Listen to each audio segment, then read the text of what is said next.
Hansel and Gretel, Part 2. Now it was already the morning of the third day after they had left their father's house. They started walking again, but they were headed deeper and deeper into the forest, and if help did not come soon, they were bound to perish.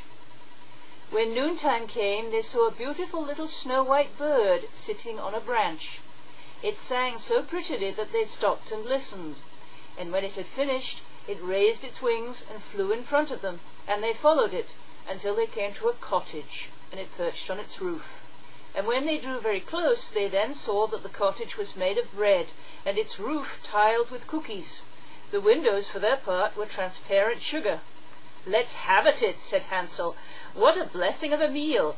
I want to get a piece of the roof. Gretel, you can have some of the window. It tastes sweet." Hansel reached up and broke off a little of the roof for himself to see how it tasted, and Gretel addressed herself to the window panes and nibbled on them. Then a well-modulated voice called out from inside, "Nibble, nibble, crunch! Who is nibbling on my house?" The children answered, the wind, the child of heaven," and carried on eating without letting themselves be distracted.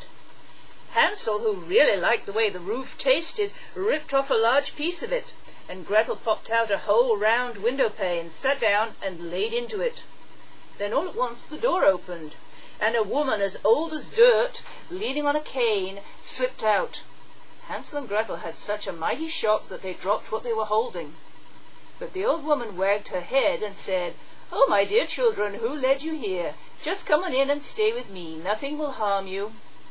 She took them both by the hand and led them into her cottage.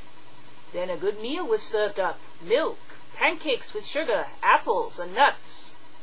Afterwards, 2 pretty little beds were made up with white linens, and Hansel and Gretel lay down in them and thought they were in heaven. The old woman had just been pretending to be nice like that, but she was a wicked witch who lay in wait for children and had constructed the bread cottage purely to lure them to her. When one came into her power, she would slaughter it, cook it, and eat it, and that was a feast day for her. Witches have red eyes and cannot see far, but they have an exquisite sense of smell, like animals, and can tell when humans come near. As Hansel and Gretel had approached, she had laughed evilly and said mockingly, "I've got them, they must not escape me again."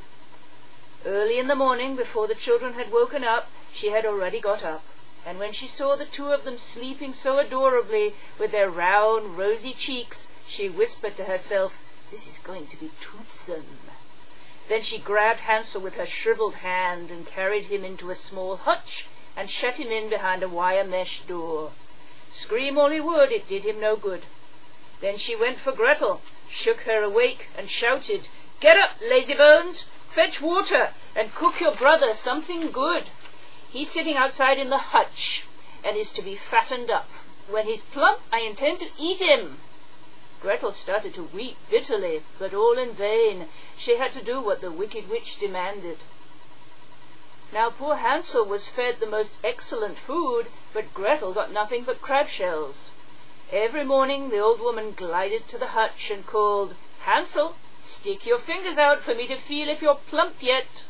But Hansel would stick a small bone out instead, and the old woman, whose eyes were cloudy, couldn't see it, and thought they were Hansel's fingers, and was amazed that he just didn't want to fatten up. Then, when 4 weeks had gone by and Hansel yet remained skinny, impatience overcame her, and she refused to wait any longer. "You, Gretel," she shouted to the girl, "be quick and draw water. Skinny or plump, tomorrow I'm going to slaughter and cook Hansel." Oh, how the poor little sister wailed as she was forced to draw the water, and how the tears streamed down her cheeks. "Dear God, help us already!" she cried out. "If the wild animals in the forest had eaten us, at least we would have died together." "Oh, spare me your moaning," said the old woman. "It won't do any good." Early in the morning, Gretel had to go out to hang up the cauldron of water and light the fire. "First we'll bake," the old woman said. "I have already warmed up the oven and kneaded the dough." She pushed poor Gretel out towards the oven, which flames were already shooting out of. "Crawl in," the witch said, "and check if it's warmed up properly, so that we can put the bread in." And when Gretel was inside, she planned to close the oven door, and Gretel was to be baked in there, and then she meant to eat her up too. But Gretel spotted what she had in mind and said, "I don't know how I'm supposed to do that. How do I get inside?" "Silly goose," said the old woman. "The opening is big enough. Why, see, I could get in myself," crawled towards it and stuck her head in the oven. Then Gretel gave her a shove that pushed her far inside, closed the iron door, and shot the bolt. Whoo! Then she started howling, quite horridly. But Gretel ran away, and the godless witch had to burn to death in agony. Gretel, however, ran directly to Hansel, opened his little hutch, and yelled, "Hansel, we're free! The old witch is dead!" Then Hansel sprang out like a bird out of a cage when the door is opened. How overjoyed they were! How they embraced, danced around, and kissed each other. And because they no longer had anything to fear, they went into the witch's house.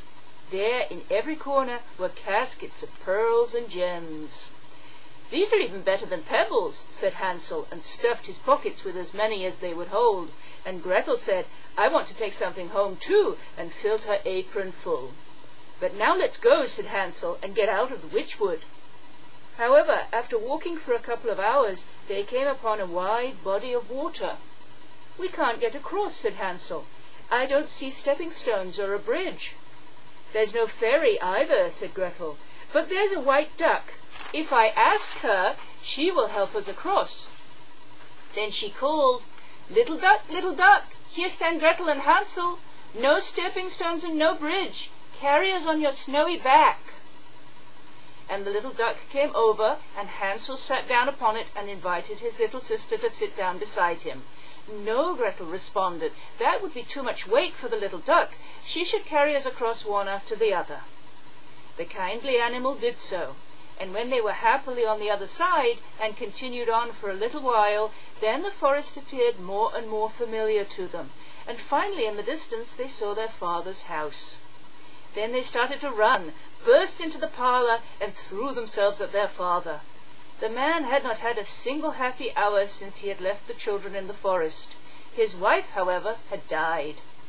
Gretel shook out her apron so that the pearls and gems bounced around the room, and Hansel threw handfuls out of his pocket, one after another, likewise.